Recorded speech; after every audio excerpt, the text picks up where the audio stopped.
Hello दोस्तों, कैसे हो आप सब लोग। तो आज मैं लेकर आया हूँ प्रश्नावली 9.1 का इंट्रोडक्शन वीडियो।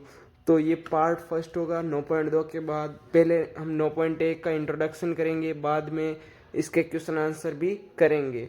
तो सबसे पहले देखते हैं अनुक्रम किसे कहते हैं। प्रश्नावली का नाम ही अनुक्रम से स्टार्ट होता है। तो अनुक्रम कहते हैं किसी संख्याओं की श्रेणी में क्रमागत पदों के संबंध समान हो तो उसे अनुक्रम कहते हैं। मतलब कि जैसे 2, 4, 6, 8 इसके अंदर हम संबंध निकालते हैं तो मतलब कि सबके बीच के अंदर अंदर 2-2 का अंतर है, इसलिए ये एक अनुक्रम है।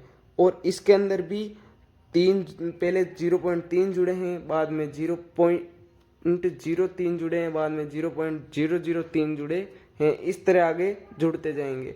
और इसके अंदर 2 से गुणा होते गए हैं, तो ये संबंध बेसिकली अनुक्रम कहलाता है। तो अब पढ़ते हैं श्रेणी। यदि a, a2, a3, an तक जो भी एक अनुक्रम है तो इनका सबका योगफल जो एक श्रेणी कहलाता है। जैसे a2, 4, 6, 8 ये है, तो इनके सबका योगफल जो है श्रेणी कहलाता है। इनको योगफल के रूप में लिखना।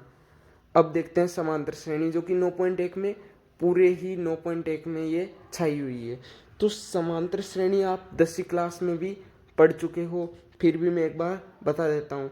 तो ऐसी श्रेणी जिसमें क्रमागत पदों का अंतर समान हो, इसे एपी से दर्शाते हैं। और इसे लिखने का जो है तरीका ये है, a plus D, a plus 2d, a plus 3d और a प्लस n-1d तक ये चलती है। यहाँ a जो है समांतर श्रेणी का प्रथम पद है और d सार्वंतर है। सार्वंतर किसे कहते हैं कि 2 क्रमागत पदों का जो है ना अंतर होता है, उससे ही सार्वंतर बोलते हैं। इसे निकालते हैं सेकंड पद से प्रथम पद को घटा के।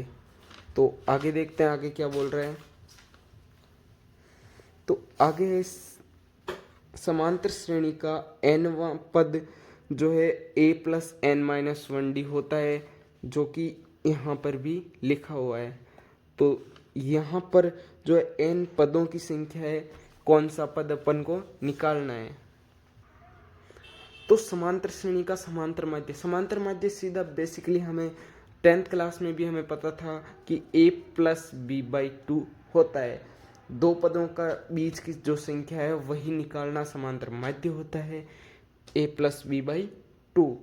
तो a और b के बीच n समांतर माध्य हो, मतलब कि जैसे हम परिमेय संख्याएं निकालते थे पहले 9th में 10th में, वैसे ही अगर यहाँ पर बहुत सारी संख्याएं जो बीच में हो तो उनका सार्वंतर कैसे ज्ञात करते हैं कि अंतिम पद से प्रथम पद घटाओ और n+1 का भाग दे दो, जितनी संख्याएं बीच में है।